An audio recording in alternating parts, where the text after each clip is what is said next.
Welcome, everybody, to the world's best podcast on customer success. Everybody agrees that it is, and the ratings don't lie. This is the Customer Success Show, episode number 32, CS Besties Talking CS with our friend Jenelle Friday. So, hey, Jenelle. I'm glad, Mel, when we made this, we had to put it with Jenelle because we've had another CS Besties and I got confused. I almost posted the wrong graphic. So making sure that the graphics are properly named is helpful. So awesome. So today, anytime we have these types of shows, we're just opening up. I have a docket here. We're going to cover it. We might play a little game that is indeed rigged, but we'll see who the game is rigged against. Shocker. It's not going to be the same person it was our last Besties talk. We can't pick on the same person over and over again. We might not come back. So that's a personal joy of mine, is rigging the game depending on, who's on the show. Cool. Before we launch in and we do intros of the panel, just head over to successpanda.io. Know that we have our new marketplace feature up. If you want to give away something, you can post your digital products there. Or if you want to sell either services, or if you have a killer onboarding deck that you want to sell for 20, 30, 40 bucks, you can go over there, just list it on Success Panda, and you can monetize some of your knowledge base. Awesome. So let's do intros. So we'll start with ladies first, Mel, Jenelle, then AJ, and then we'll jump into the docket. Well, I'm Melanie Labar. I'm the Community Director for Success Panda, producing this lovely show that we have with Jenelle today. I'm also the head of onboarding for Route Fusion. We specialize in cross-border payments. Thanks. Awesome. I'm Jenelle Friday. I'm currently working at Whale as a customer success manager, and I'm the founder of Lionheart CS, which is all about tactical emotional intelligence grounded in neuroscience. So really trying to help people find who they are, find their superpowers, become the best versions of themselves through tactical application of all those core principles and methods. Cool. And I'm AJ.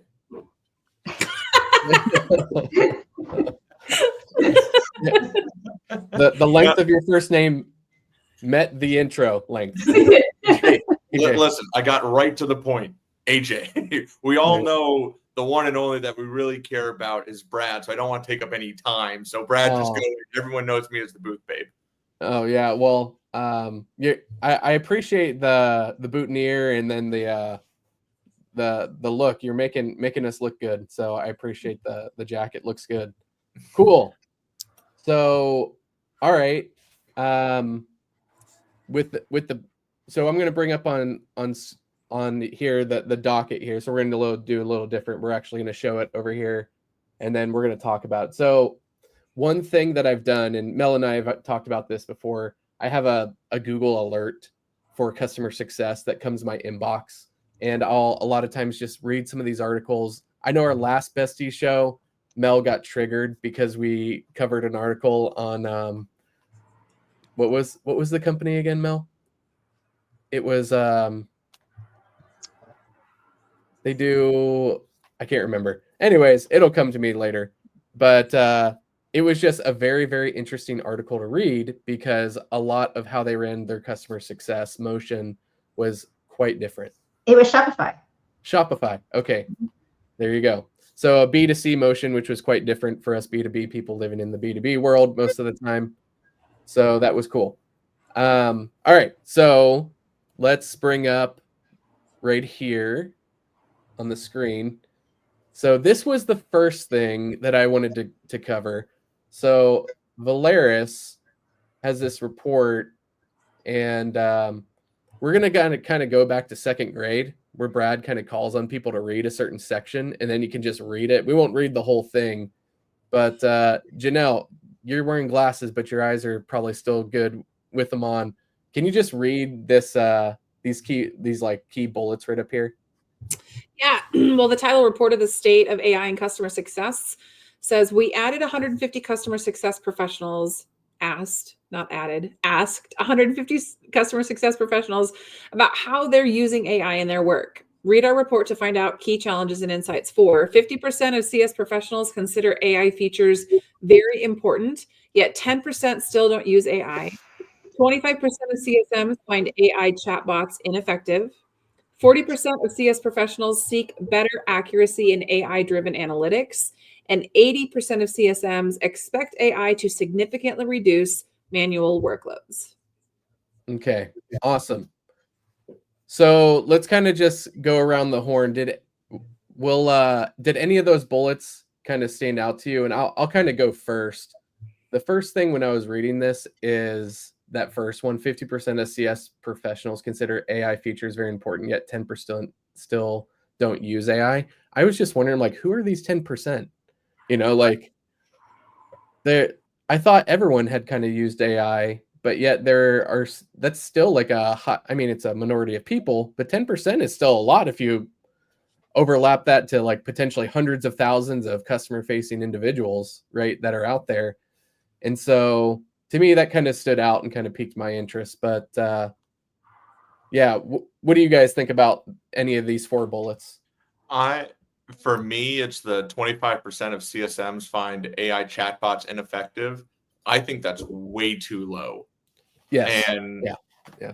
Because like, take any airline now, when you call them, everything's AI of like, do you want like press 1 or say 1 to contact sales, you know, or even a chatbot online. You're like, just get me in front of someone. Mm-hmm. I think everyone's frustrated because everyone still wants to talk to people in that relationship. And AI, in my opinion, will never have that. And now it's helpful for like smaller things, but a lot of what people are trying to achieve are complicated. It takes time. And when people get frustrated, I don't think AI can tell, oh crap, AJ's frustrated because he's called 4 times and it said the same thing of talk to an agent, talk to an agent, talk to an agent.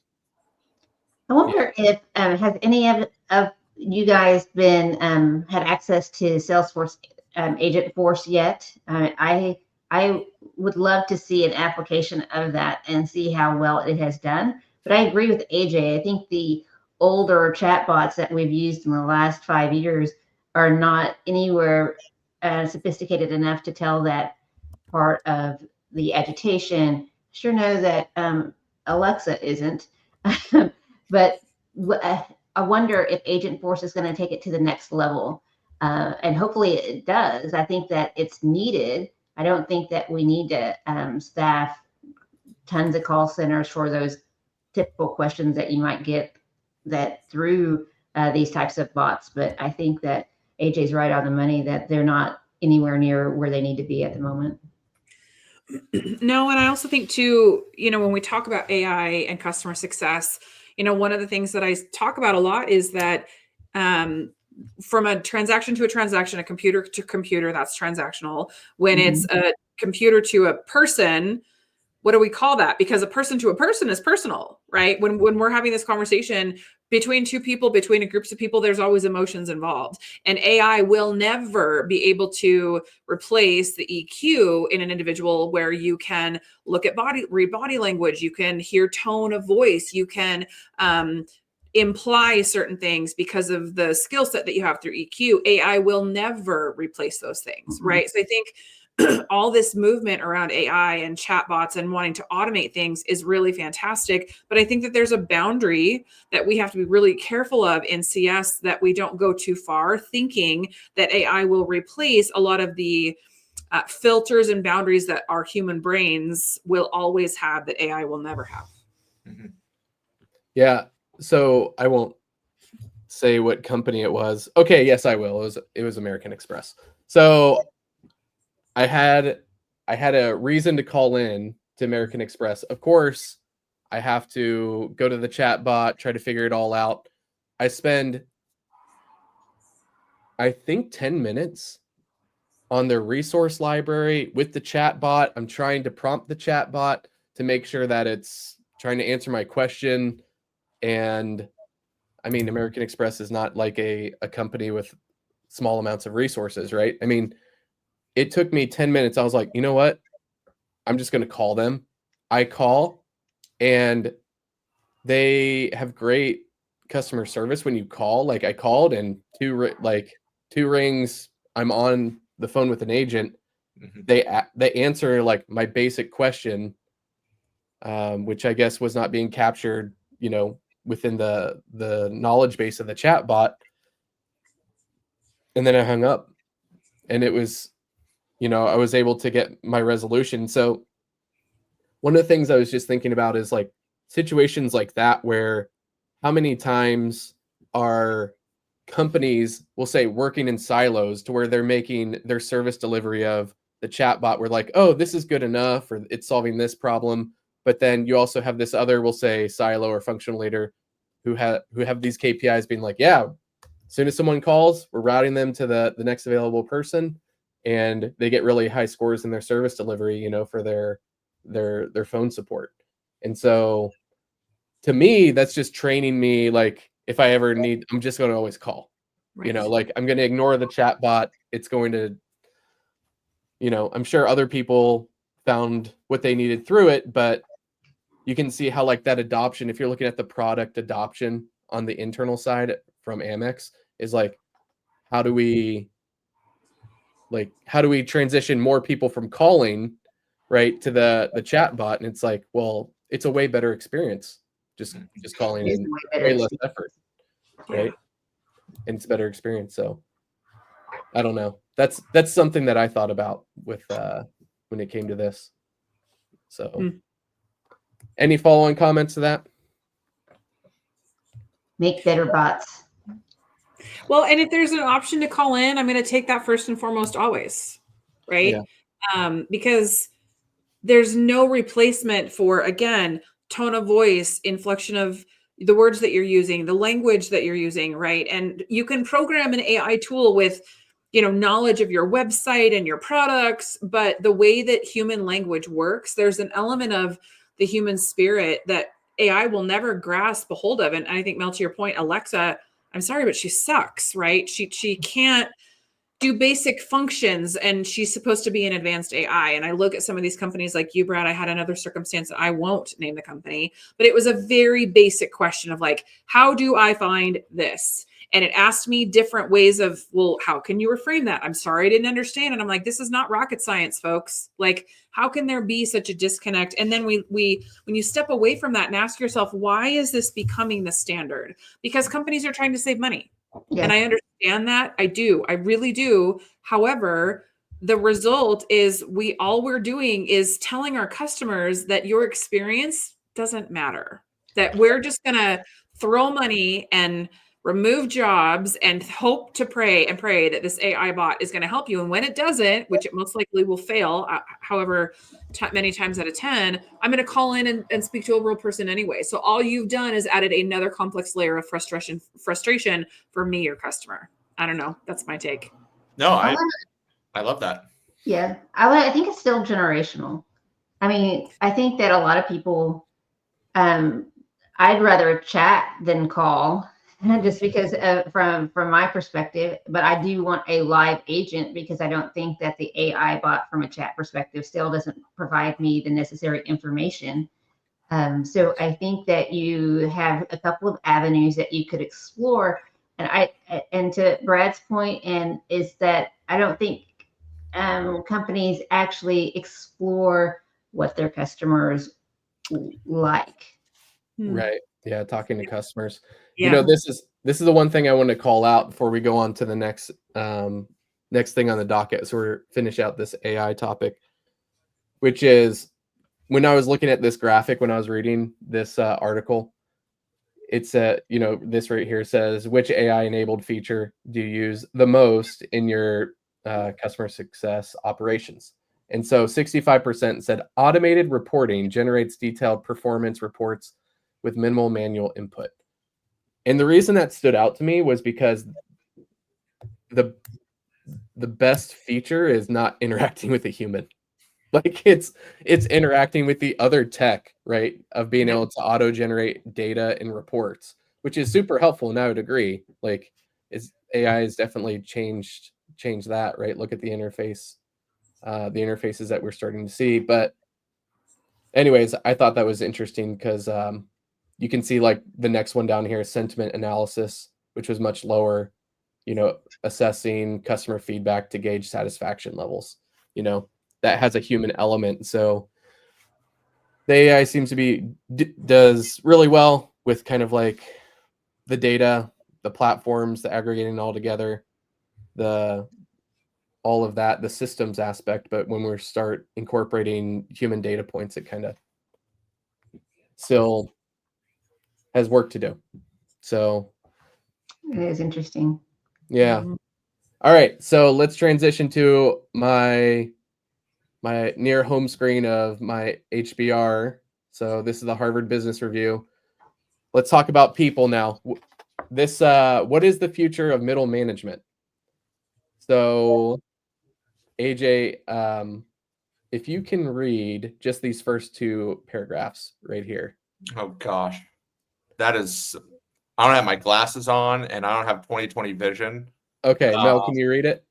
Well, I'm going to be looking right here, and just can't be doing that. There's been no shortage of questions and predictions about the end of middle management. I'm just gonna stop there because I don't want everyone to see the great hair I have. But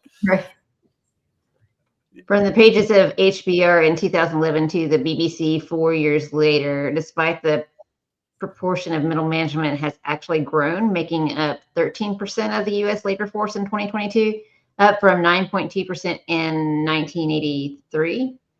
More recently, however, there have been new warnings about the demise of this role.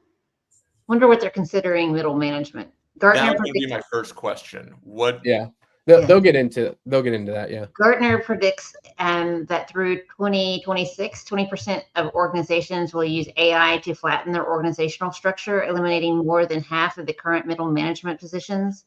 44% of U.S. professionals say that their company has cut back on management level roles, according to a new Korn Ferry report.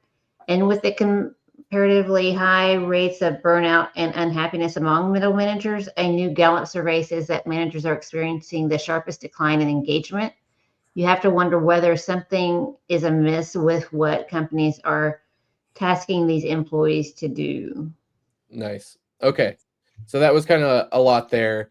And I can tell you that when I was looking in the details, they included people as middle management as basically people with manager titles, not directors or VPs. So they're saying anybody who might be like team lead, manager, things like that. So that's the definitions of it. But it's interesting because I mean, everyone here, there's so many different titles out there. And I know customer success managers that don't manage people, but they have that CSM role. Or now there's like a CSM lead or a customer experience manager. So like, are those considered middle management? Are they considered like that? Back to Mel's point, it's like, what is truly considered? Yeah. So no, I don't. IC roles aren't considered in this, but the reason that I wanted to bring this up is because just looking at the growth, like 9.2% in 1983 versus 13% of the labor force, and then Gartner predicts that 20% of organizations will flatten AI to flatten their organizational structure, to eliminate half of middle management positions. Okay, so the question I want to pose to the panel is, what is there a potential trade-off for AI flattening organizational structure? What is the trade-off? What's your opinion about that? What are potentially unforeseen circumstances if you're replacing a human person you report to potentially with AI? I mean, kind of all the above, wherever your mind goes. I think Jenelle kind of, there's no emotional intelligence around the AI. I don't see how, from a management perspective, that AI will have an application. I think that if anything, it's maybe takes the forecasting or scalability, like resource management type of thing, out of the management piece of the puzzle. So anything that you can do from all the manual work, like I said, forecasting, personnel, scalability, scheduling, assignments, those types of things, maybe you could utilize AI from that perspective. And then all that person has to do is really concentrate on the personnel management piece of the puzzle. But AI, like I don't understand how a bot is going to understand why Jenelle is failing with 4 customers versus, or why is she all of a sudden her numbers dropped or increased, or there's those types of human analytical tools are not going to be able to be put into an AI bot. Well, I think we have to ask the question, what do middle level managers do? So let's just take a use case, right? We have a team of 10 CSMs, okay? They could be enterprise, they could be market, they could be SMB. And on a weekly basis, there's probably a one-on-one with that manager. And we talk about which customers are at risk, which customers are going to increase their spend, which customers are having an offsite, right? We're kind of touching base. But then as a whole, what is that individual responsible for? They're responsible for making sure that each individual team member hits their metrics. And I think this is one of those topics that if you give me a platform, I could talk for hours, because mid-level managers are the worst people in organizations for one specific reason. They don't know how to lead. They know how to manage. They probably were a high performer and they got promoted, or they were hired because they had a leadership role, but they come in and they have no skills to lead people. They've never been trained on how to have a deep dive one-on-one to understand that individual, or to identify when something's happening from an emotional perspective in one of their team members. They are managing, they're not leading. And so this is where a bulk of the problems in organizations lie. These individuals who are below the level of VP or even director have no training, no coaching, no mentoring. They've not been empowered with any knowledge to manage, or not to manage, to lead their teams to success. And this is one of those things that, I've gone to conference after conference after conference. I love our CS community, but we talk about the same things: reducing churn, driving in a revenue engine in your CS teams. How can we partner up with sales? How can you drive better QBR results? How can you drive adoption? I love all those topics, but my question is, what are we doing about the boots on the ground people? The CSMs and the mid managers that have to do the work required to hit all of those metrics that we talk about.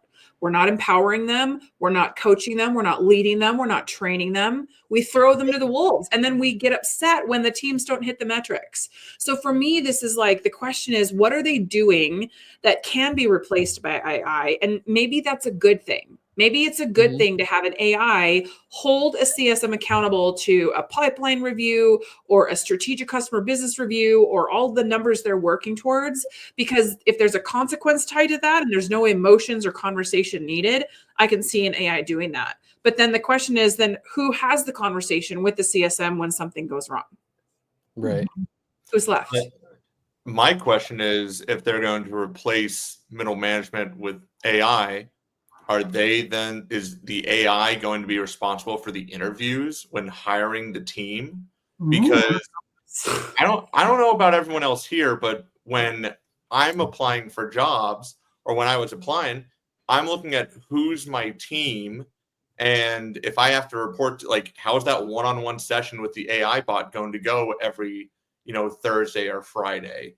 To everyone's point, like, the metrics. Who's holding accountable? Is it the AI? So then if we don't hit the metrics, do we fire the AI bot?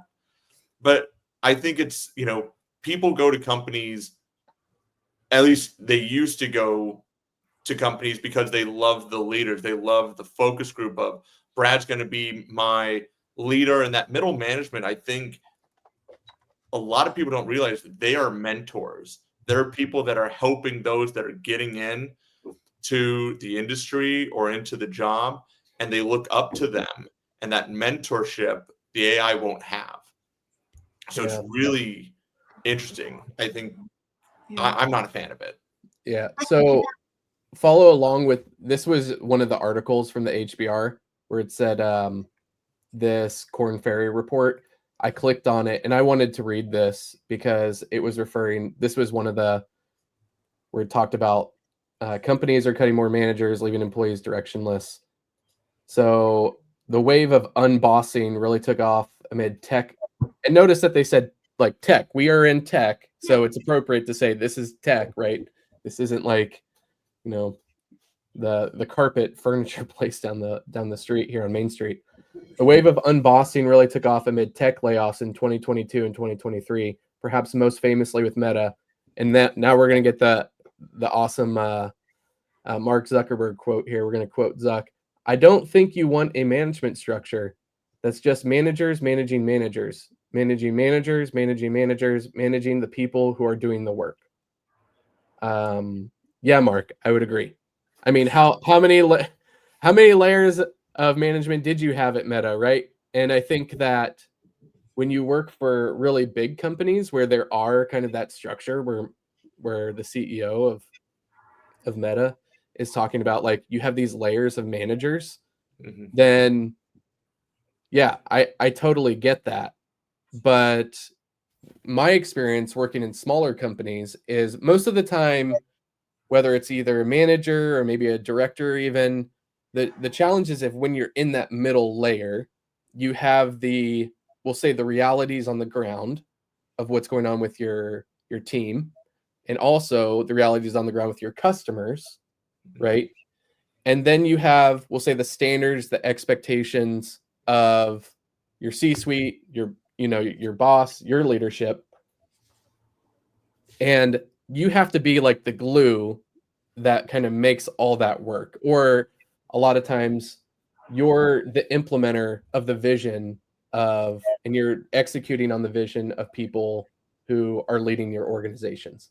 And that is extremely hard, because anybody who's worked at a company long enough knows that as you potentially move up throughout the company, the more disconnected that you can become with frontline employees, right?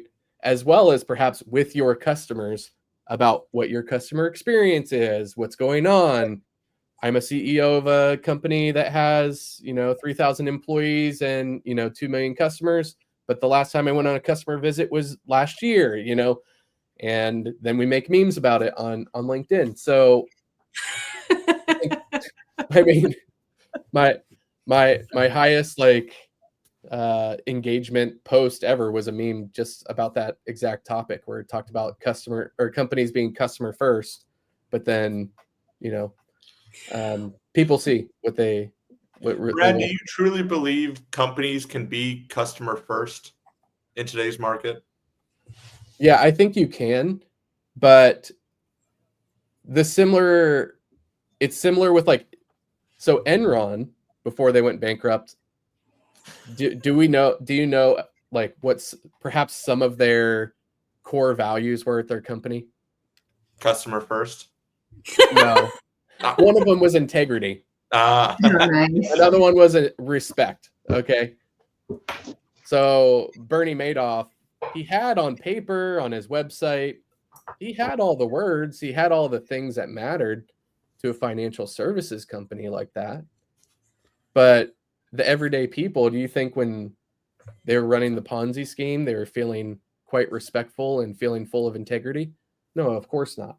And I think that is the challenge of our day of being in the space within customer success, is there are companies that truly care about their customers. They want to make their service delivery, their service as a differentiator in the marketplace, right? Mm-hmm. And they're working to make that service delivery and that user experience world-class. There are absolutely companies that have that as a goal. And then there are companies who are the Enrons of the space, who have it on their website. They say the magic words. They have the right leaders that say the words. They understand the talk tracks. But when it comes, as soon as that first level of pushback gets bubbled up from either frontline managers or direct employees, then it's, well, let's table this and let's talk about this next quarter because we're focusing on X, Y, or Z, right? Customer first companies actually know what their customers want. So that's my soapbox. I want to throw out a metaphor, and I don't mean this to sound offensive, so I'm just going to caveat that. But I want you to think about. Incoming. Okay, I want to put out there this idea of a kindergarten classroom. Okay. In a kindergarten classroom with one teacher and 35 students, do you think that those students are learning to the best of their ability with a 1 to 35 ratio of a kindergarten class? No, they're not. Right. When you translate that into, we as human beings need boundaries and guidelines and rules in order to function. Yeah. If I'm on a team of 10 CSMs, 12 CSMs, 20 CSMs, and I have to have a manager approve a decision, a customer's asking for a discount, a customer's upset and they want a refund, a customer's throwing us under the bus or they're demanding more things, and I'm not allowed to move the needle forward without a manager's approval. I'm going through a difficult time in my life. I went through a massive catalyst of my life in 2020, and without a personal relationship with my manager, that would have made my circumstance 1,000% more difficult. So the question I'm proposing here is, why do we as organizations who employ human beings think that the removal of human beings is going to increase our end net worth? I don't even think that they think that far ahead, Jenelle. I think that they're thinking, one, I want to save money, and two, so I think that's the and also they don't understand the implication or the implication of having a good manager, of how that will uplift the employee, or vice versa. If you have a bad manager, how that will implicate a employee. I think that one of the things that, and you spoke about it earlier, was middle managers don't know how to be leaders. But I'm going to challenge you to say, how many of even the upper management doesn't know how to be leaders amongst people? There's very few out there, and we don't spend a lot of time talking about the implications of personnel management. Well, I think that's why I'm so passionate about EQ and tactical EQ application, because you cannot move forward as an organization if the bottom dollar is your only priority. And I think we're seeing the results of that. The big corporate companies that are doing mass layoffs, medium-sized businesses that are struggling to keep up with their competitors because they don't value the human being first. We can talk about employee engagement. And if you continue to tell me that $1,500 a year as a professional development stipend is employee engagement, I'm going to throw something, because that is not employee engagement. We are dancing. We are Hey, hold on. I like those pizza parties. Don't knock on those pizza parties. Okay? All right. We can keep having pizza parties, AJ. But you guys get what I'm saying, is we are dancing as a corporate. And look, I know there are companies out there that are doing amazing at this, and there are leaders that are transparent and authentic and servant-hearted leadership, and I applaud all of them. But as a majority whole, we as corporate America are still driving to the bottom dollar, forgetting and stepping on the people required to do the work to meet that goal. It's the same old story, but now we're throwing in AI as this, oh my gosh, it's going to revolutionize the future and it's going to remove all these jobs and it's going to take over all these. Well, we're just making the problem worse, because we're now even further removing the human element out of business that's required for success in the first place. So hold on, Brad. I want to make one quick shout out. One of my favorite quotes I heard about maybe a month or two ago. It was from Brittany Casey, our good friend. And she said, if I had $1 for every time someone said something about how AI is going to change the industry, I could afford eggs in this economy. And I feel that all the time, because it's so true. Yeah. So I'm not wearing the suit coat on the call, but let me be the big bad corporate guy to pose the devil's advocate here. Here we go. The purpose of a business is to make money and retain customers, right? And you have to continually serve the needs of the customer. And if you don't, then you don't have a business, right?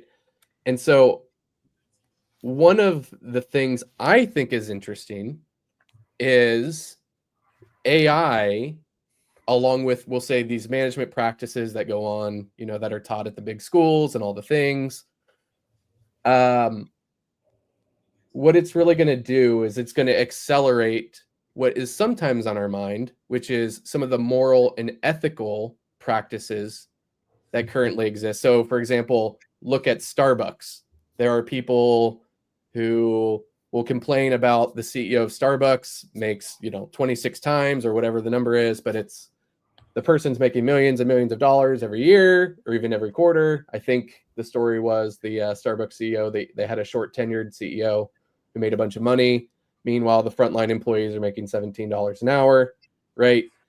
But yet I can't help it but notice when I go to every airport, I see every six-figure paying person lining up at a Starbucks to buy their $7, $8, $9, $10 drink, right?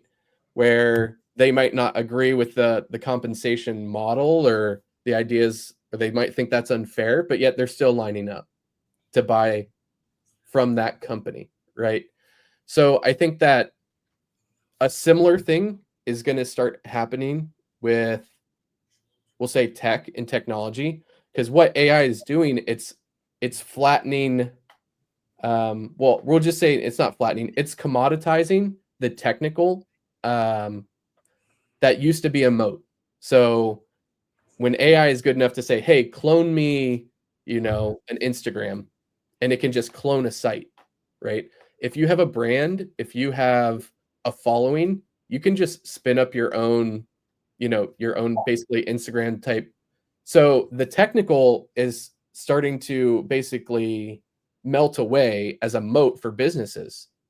So from my standpoint, it's never going to be easier to start your own company, do your own thing, be able to stand up an actual tech company, but the differentiator is going to be in the service delivery. It's going to be in, okay, within your customer journey, where are your human touches, right? Where are your human touches? How human first are you, right? And I think potentially companies that are not beholden to quarterly, to quarterly calls where they're always like, hey, it's always about the bottom dollar. We need to drive this. I think, this has been said on other podcasts, but people are speculating you could see the first $1 billion company that has 8 people, right? Or one person. Yeah, or a one-person $1 billion company, because the technology has allowed you to scale and helped you to achieve like the operations that you need. And the biggest moats now are going to be community, it's going to be following, it's going to be brand. So I think that there's a lot, there's a lot that could go into it, but I want to pose this question because I'm looking here at time. Since we've been talking about management and people, it says that 73 in this study finds on studyfinds.org, 73% of Gen Z and 70% of millennials. And we'll just say that covers a large swath of, we'll say, tech workers, right? I'm a millennial. Older millennial, but yeah. Yeah. I mean, shots fired. But that is kind of technically true. I'm not in the oldest range. I think it's 1982. I was born in 86. And if AJ, you can do that Iowa State math, you'll figure out exactly how old I am. Carry the one. Yeah. Anyways. So that's pretty much a large, segment of the tech workers. But it says, okay, they're looking to change jobs compared to only 3% of baby boomers. And then it talks about burnout. 68% of Gen Z workers feel like they're burnt out.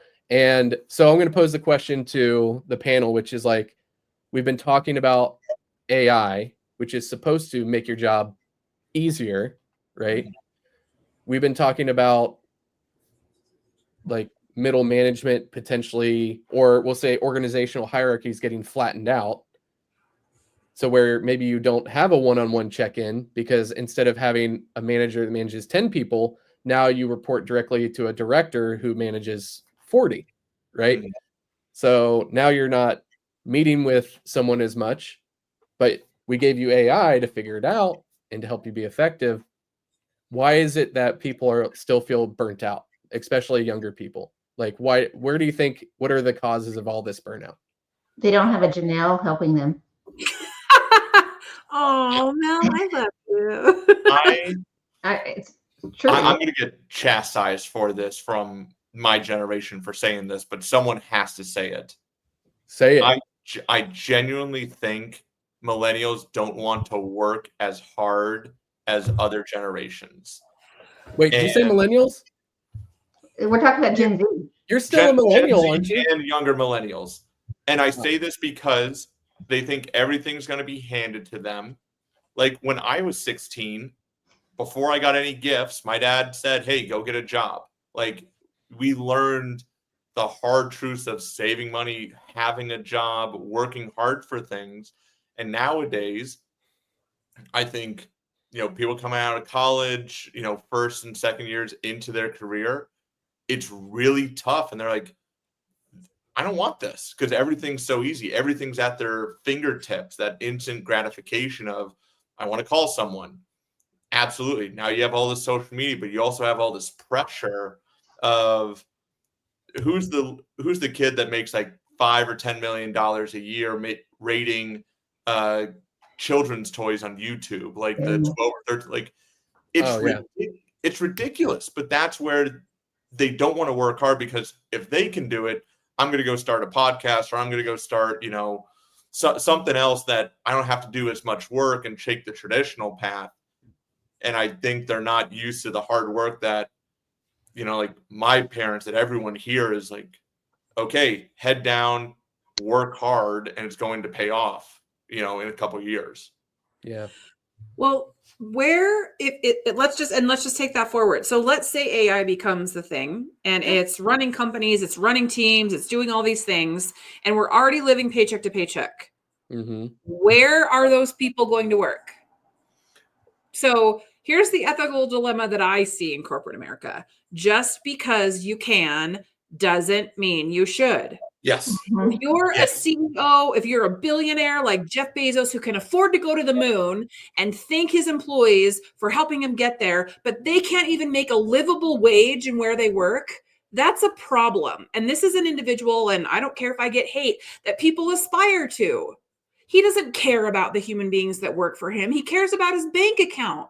But yet we make him out to be this massive hero. The leaders of these organizations that believe that they can eliminate jobs and add AI, where are those people going to work? How are they going to pay? How are they going to pay for their houses? And how are they going to feed their kids? Just because you can outsource to a ridiculous AI that, quite frankly, how long ago was it? Does anybody know the letter that was signed by 3,000 plus digital leaders in the space, including the grandfather of AI, that said, stop. Right. We're not ready for this yet. And we let it go anyway. And now it's too late to put the cap back on. And we're running ahead full speed without thinking about the long-term consequences of the people that we've employed through our integrity values, or the impact to our society as a functional society, the long-term impacts. We're only thinking about how it's going to line my pockets with more money. And those are the leaders that are leading our industries, and it's wrong. And I'm one of those people that'll tell you anytime, I will never go back to working for that corporate machine ever again, because I was there, I lived it, and all you are is you are a number on a spreadsheet, you are a cog in a machine, and they don't care about you as a human being. And that's the problem. So I'm going to go back. Just because we can embed AI and replace human beings with AI doesn't mean we should. And if you're a leader that can't grasp that concept, then you don't deserve your leadership role. Yeah. Go off, Queen. Go off. I'm sorry. It's just, there's more of us little people living paycheck to paycheck than there are the millionaires and billionaires in the world. And yet we let these people determine the trajectory of our society. But also, now it's I want to play the bad guy after AJ. So go ahead.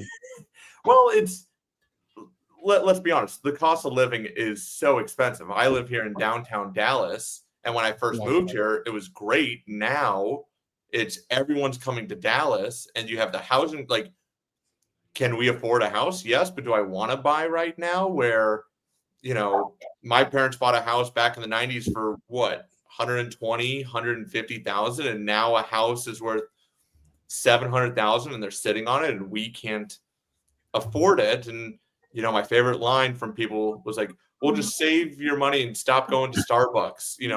I'm like, okay, someone did the math. It's like, I can save $12,000 this year by not going to Starbucks, but that still isn't enough for a down payment. And just the cost of living is so high right now. And when companies give you a lowball offer, especially in today's marketplace, they're like, I can't live off of this, but I'm desperate enough that I'm going to. You have to make $150,000 a year in the state of Colorado to afford a starter home. Yeah, there are definitely affordability issues, especially with housing and all that. But I want to go back to, I never thought I'd be defending Amazon and whatnot, but just again to play devil's advocate, I would just say, as someone who has starting a company that would do the type of business that, and Amazon is such a big company, I would say that they employ so many people, right? So if you were to just wave a magic wand and say, okay, Amazon is gone, where are those people going to work, right? So I agree that I'm all for, like, people, especially people that know me, like, I'm very blue collar, I'm all for the little guy, all the things, right?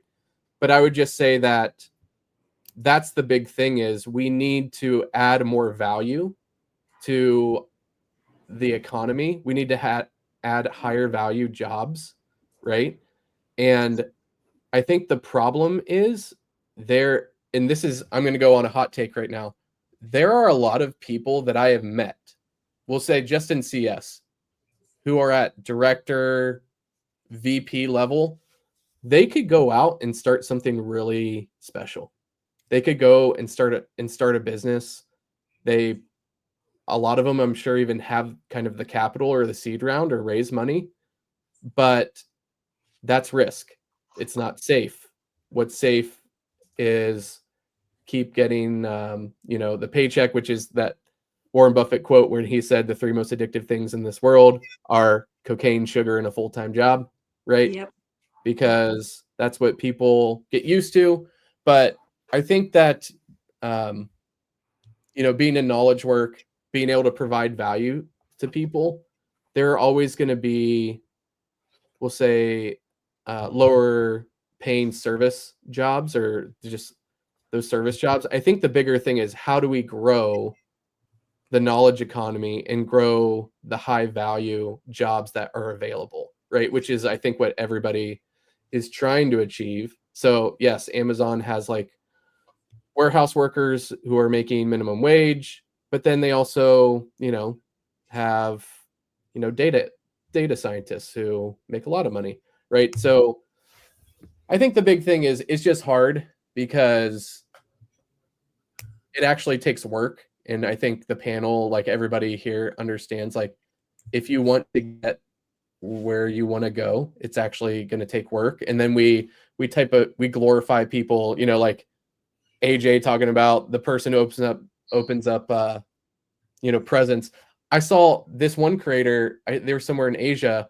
They were like one of the biggest influencers. They had this huge channel. They made all this money.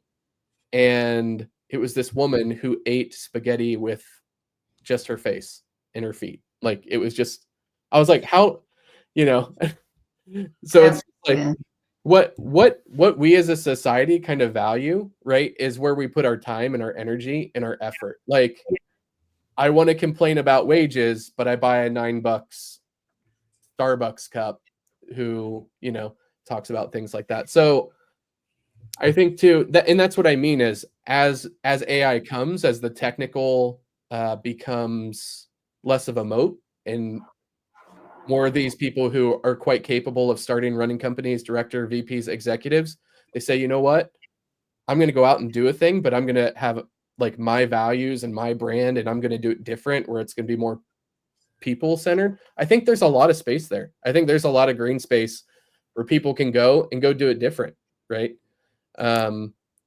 It's just going to be on us as kind of consumers to be, how do we actually want to spend our money?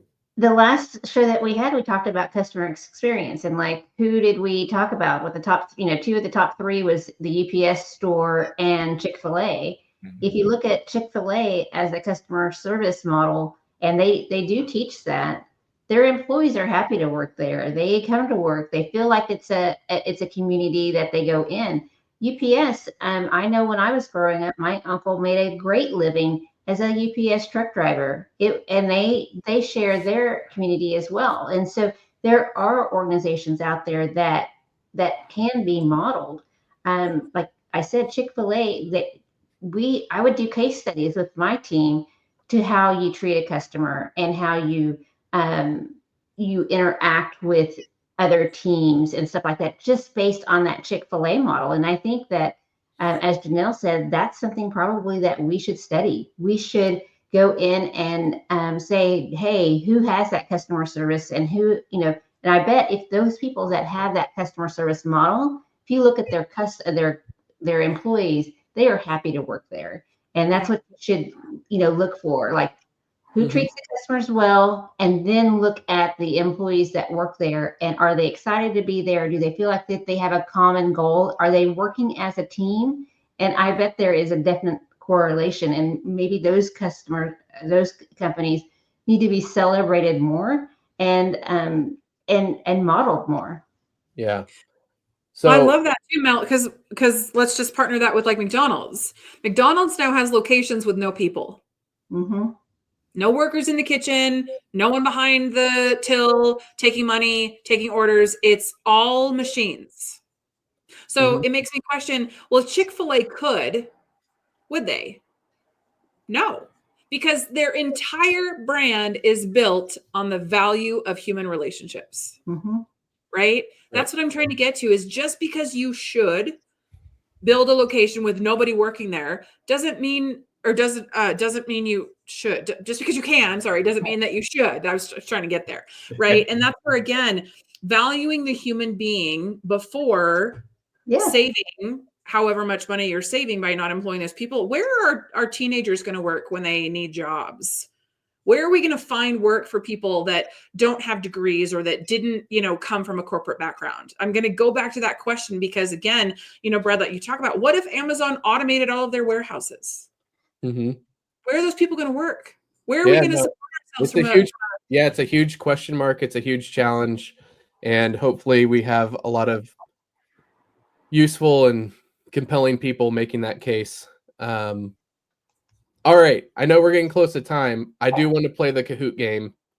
So we're going to go ahead and start it. So I think I can have up to 40 people. So hold on. I need to turn like the little Kahoots they make. All right. So this is what you guys can do. So key trick, AJ, Jenelle, and Mel. If you go on your phone, it'll allow you to play a little bit faster. So what Kahoot is there'll be multiple question answers. So you're scored based off of if you get the right answer and then how fast you get the right answer. Okay. So if you go to this Kahoot.it. Yeah, Kahoot.it, put in the game pin. Yeah, there you go. And Jenelle went with the koala with pancakes on their head.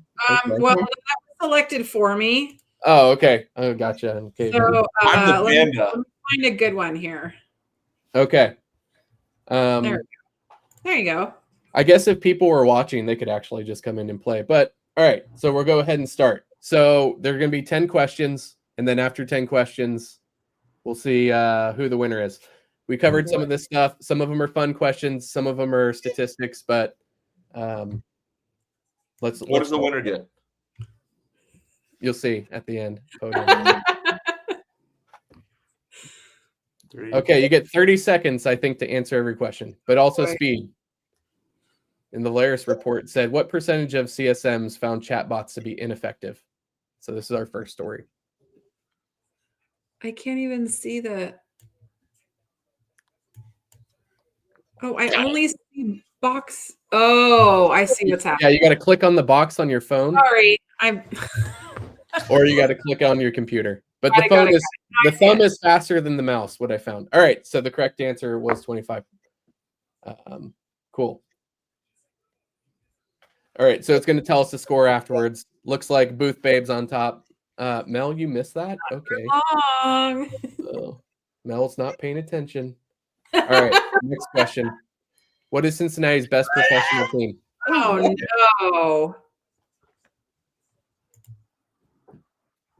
So the key giveaway is if you yes, someone got it right. Who? All right. Someone said FC Cincinnati sitting at the top. Oh, Oh, Mel dear. got that one. She knew I played soccer too, so. All right. It's that human connection. Yep, there you are. So what percentage of the workforce was middle managers in 2022? We read this in the HBR. Oh, Okay, Oh. 13%. That's a Oh, it million. went down. Okay. Apparently, none of us were paying attention to that one. Yeah. Still in first. What college has Oh, the no. best campus?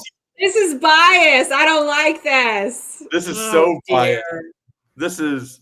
do I want to get the right or do I want to be honest? I love how he said the Ohio State.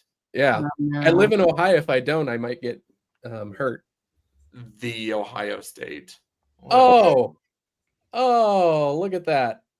University of Cincinnati. Oh, but look, Iowa State was also the correct answer. So is University of Oklahoma. Nice. So everyone moved up. Say I tricked AJ. He'd think that it had to pick UC, but I'm glad to see that you came over.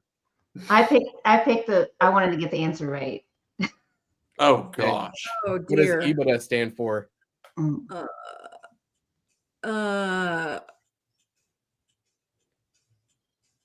I should know this. I couldn't tell you. I guessed. Oh, Me too. Always the longest answer, multiple choice. Good job. Earnings before taxes and insurance. So, sorry. As you hear that term, that'll be coming up more and more, especially. Definitely.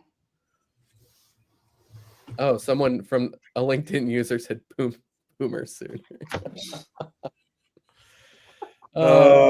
worse. Okay. All right, so we're halfway through here. What? The Study Finds article told us what percentage of Gen Z millennials are looking to change jobs. Oh gosh. There were percentages? That's what I'm saying. I thought we were just talking about it. Me No, too. no, pulling up the Oh, link. no. That's why we read some of these I'm things. Oh, guessing. man. Damn. Yeah, can only be one. Oh, look, Janelle Oh, icon. yes. She's got the fire icon. She's on fire. She's got three in a row. answers in a row. Way to go, Jenelle. You know, that's a sad state of affairs when over 50% of what people want to change jobs. What What is it for Mel? Oh, I hit the wrong one. Can I go back? You can. Yep. What's No. in it for me?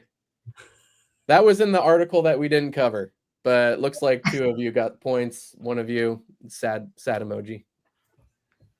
All right. Don't worry. We're coming back. What is 2,700? What is going on? I'm right where I want to be. I'm right It's where I okay. want to be. We need to AJ. All right. crowdsource you some LASIK. I'll do it. Sure. All right. What was AJ's first job with Success Panda?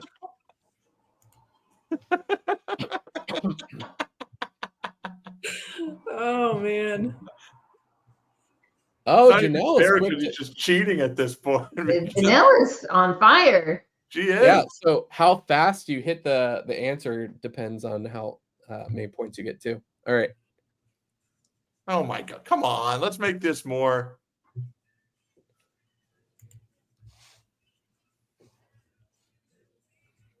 There you go. I was gonna see when people get in there, they just see Panda and they click it, but no one went for it. All We're right. smarter than that. All right. Here we go. Last one. What percentage of CSMs have still not used AI? We even talked about it. 10%. Yep. I had a Luddite little thing right there. All right. Podium time. Third place, Booth Babe. Booth Babe. Second place, Mel. And here we go, Janelle. First place. Yes. Thank you. Thank you. You bested the besties. I mean, you literally showed up and you just 7K'd them. So, whoa.